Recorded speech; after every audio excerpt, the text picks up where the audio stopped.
రోజుకొక్క నిమిషం. ఓకే, రోజుకొకటే అన్న సభాధ్యక్షులు చిరంజీవులు సార్, తర్వాత తెగిస్తే తీన్మార్ మల్లన్న, చిరంజీవులన్న అన్న, అందరికి కూడా సభకు వేదికకు అందరికీ ఉద్యమాభివందనాలు. ఎక్కువ టైం తీసుకోదలుచుకోలేదు, కానీ తీసుకోక తప్పడం లేదు. నాకు వేదికల మీద మాట్లాడే అలవాటు ఎక్కువ లేదు, మాట్లాడాలన్న కోరిక లేదు. కనుక అక్కడ కూర్చున్నా మల్లన్ననేమో స్టేజ్ మీదకి పిలిపించింది. జనరల్గా రాస్తుంటే పత్రికలలో. సరే, ఇక్కడ పంచాయతీ ఎన్నికలు సబ్జెక్టుగా చెప్పుకోవడం అయితే చాలా ఉంటుంది కాబట్టి పంచాయతీ ఎన్నికలు, బీసీల పాత్ర అనే దాని మీద ఇప్పటి వరకు రాని అంశాలని మాత్రమే నేను మాట్లాడదలుచుకున్నా. సోదరులారా, ఇక్కడ సర్పంచ్, జెడ్పీటీసీ స్థానికల ఎన్నికలలో పోటీ చేసే వాళ్ళు ఎంతమంది ఉన్నారు? ఒకసారి చేయి లేపండి. రైట్, వాము చాలా మంది లేపిండ్రు. మిగతా వాళ్ళందరూ కూడా గెలిపించేవాళ్ళు. కనుక నేను స్థానిక సంస్థల ఎన్నికల కోసం మాత్రమే ఆమరణ నిరాహార దీక్ష చేసిన. స్థానిక సంస్థల ఎన్నికల కోసం మాత్రమే. మనకు తెలియకుండానే ఎన్నికల కమిషన్ ఎన్నికల ప్రాసెస్ మొదలుపెట్టినప్పుడు తప్పనిసరి పరిస్థితుల్లో మాకు ఇక్కడ కుమార్ గాడ్గే ఉన్నాడు, ఆయన తర్వాత ఇంకో జక్కని సంజయ్, తీన్మార్ మల్లన్న మాకు అండగా ఉన్నాడు, చిరంజీవులు సార్ అండగా ఉన్నాడు. మేము ఆమరణ నిరాహార దీక్ష చేయడం జరిగింది. సరే, ఏదేమైనా తమ స్థాయిల్లో పోరాటాల వల్ల ఇవాళ మనందరి పోరాటం వల్ల ఈ ప్రభుత్వము కులగణన చేసింది. రేపు మాపో రిజల్ట్ వస్తుంది. 55% ఇవాళ మనకు ఉన్నది అనేది పరోక్షంగా తెలుస్తున్న పరిస్థితి. సార్ చెప్పిన ఇంతకుముందు ఈ నెల ఎండింగో లేదా ఫిబ్రవరిలోనో మార్చిలోనో సర్పంచ్ ఎన్నికలు జరుగుతాయి కాబట్టి ఇది అర్జెంటుగా తీసుకున్న నిర్ణయం. జస్ట్ వారం రోజులల్లా మళ్ళా నేను చేసిండు, నాకు అసలు ఫోన్లు ఎక్కువ మాట్లాడడం అలవాట్లేదు, తీసుకుపోయాడు. నా నంబర్ ఇవ్వగానే ఇక ఫోన్లు స్టార్ట్ అయ్యాయి నాకు.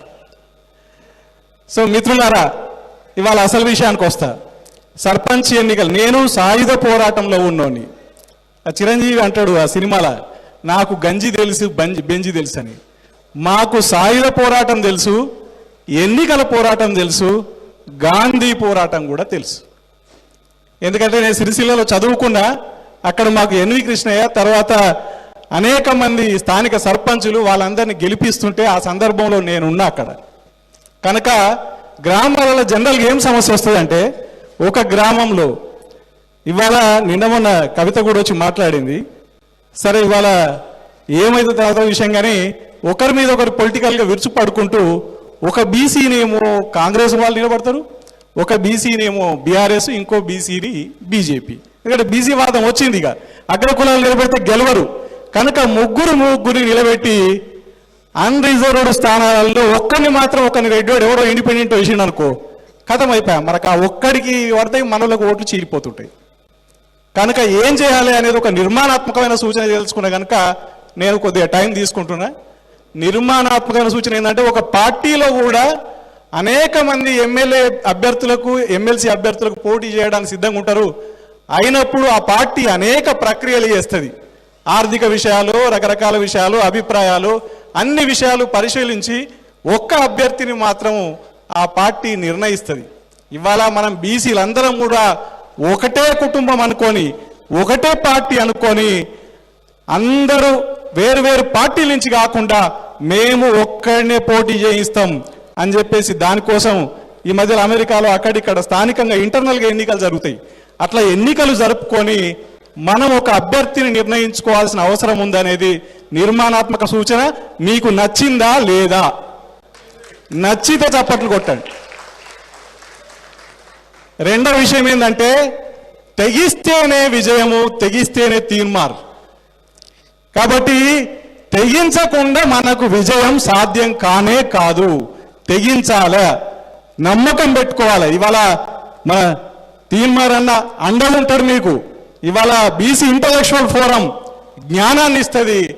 మేము ఉద్యమకారులుగా ప్రాణం పెట్టడానికి సిద్ధంగా ఉన్నాం. ఇంతకంటే ఏం కావాలి? 3 రాళ్ళుంటే గిన్నె పొందుతుంది. కాబట్టి 3 రాళ్ళ మేము ఇక్కడ ఉన్నాం.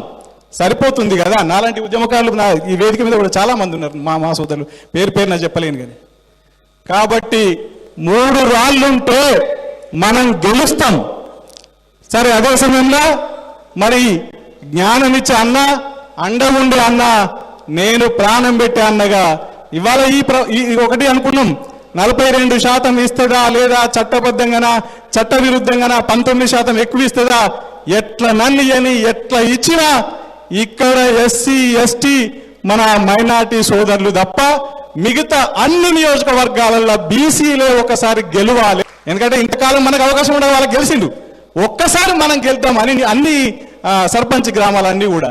ఎందుకంటే పల్లె నేలితేనే ఢిల్లీ నేలుతాం, పల్లెనే కోరుకుంటున్నాం, చిన్న విషయం, తర్వాత సంగతి ఢిల్లీ కాడికి వస్తాం. సోదరులారా, ఇవాళ నేనేమంటున్నా అంటే మీరు తెగించి పోరాడండి, తెగించి పోరాడిన వాళ్లకు అండ నిలవండి, ఒక్క అభ్యర్థిని మాత్రమే నిలబెట్టండి. ఒక్క అభ్యర్థి నిలబడి పోరాడితే ఎవరు గెలవలేరు.